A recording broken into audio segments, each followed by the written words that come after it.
เธอวัดបំពេញបំណងដេកមកមើលឃើញទង្វើដែលเธอได้រួចទាំងឡងទុកពិសានៅជីវិតដែលចាំមកជើងទៅហេឆ្លងដូចវិញ្ញាសាក្នុងមច្ឆាដែលខ្ញុំមិនចង់ប្រឡងបើអ្នកចងទីបំផុតគឺអ្នកដែលត្រូវតែស្រាយរឿងជីវិតនៅលើលោកនេះពិបាកនឹងបរិយាយក្នុងសង្គមពិបាកនឹងរស់ផ្លូវមួយគឺមានតែងាប់បើសិនជាអ្នកមិនដែលលឺដោយសារតែអ្នកមិនដែលធ្លាប់ព្រោះថាជីវិតអ្នកកើតពួកអ្នកគឺជាក្មេងស្ទាវអតីតកាលឲ្យអ្នកហូរទឹកភ្នែកដោយទឹកកាសៀវដល់ពេលមុខងំធ្វើបុតខ្មោចគេនៅគ្នាហូរគឺជ្រាវគេមិននឹកស្ដាយមានតែសប្បាយរហូតដល់មកល្ងាវព្រោះលឹងវិញ្ញាណបាត់ទៅណាពីពណ៌នាជាគូស្ដាជឿថាកំហុសអ្នកប្រព្រឹត្តតែគោបន្តដល់អ្នកណាដោយពេលគេថាលងមកពេលខណៈអ្នកជួបប្រវ័យវងពេញសម្ដៅឋានៈវិជ័យសាច់ឈាមអ្នកទៅជាតិដីមិនដែលញូសាជាខ្មៅ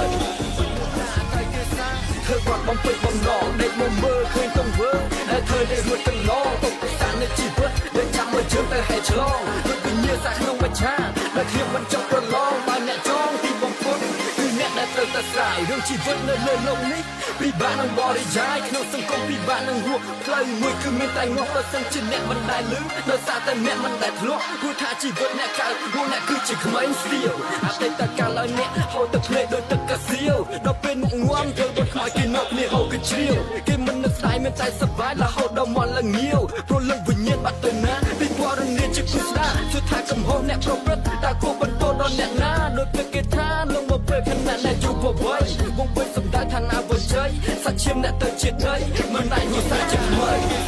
เธอวัดបំពេញបំណងដេកមកមើលឃើញទង្វើដែលเธอได้រួចទាំងឡងទុកពិសានៅជីវិតដែលចាំមកជើងទៅហេឆ្លងដូចវិញ្ញាសាក្នុងមច្ឆាដែលខ្ញុំមិនចង់ប្រឡងបើអ្នកចងទីបំផុតគឺអ្នកដែលត្រូវតែស្រាយរឿងជីវិតនៅលើលោកនេះពិបាកនឹងបរិយាយក្នុងសង្គមពិបាកនឹងរស់ផ្លូវមួយគឺមានតែងាប់បើសិនជាអ្នកមិនដែលលឺដោយសារតែអ្នកមិនដែលធ្លាប់ព្រោះថាជីវិតអ្នកកើតពួកអ្នកគឺជាក្មេងស្ទាវអតីតកាលឲ្យអ្នកហូរទឹកភ្នែកដោយទឹកកាសៀវដល់ពេលមុខងំធ្វើបុតខ្មោចគេនៅគ្នាហូរគឺជ្រាវគេមិននឹកស្ដាយមានតែសប្បាយរហូតដល់មកល្ងាវព្រោះលឹងវិញ្ញាណបាត់ទៅណាពីពណ៌នាជាគូស្ដាជឿថាកំហុសអ្នកប្រព្រឹត្តតែគោបន្តដល់អ្នកណាដោយពេលគេថាលងមកពេលខណៈអ្នកជួបប្រវ័យវងពេញសម្ដៅឋានៈវិជ័យសាច់ឈាមអ្នកទៅជាតិដីមិន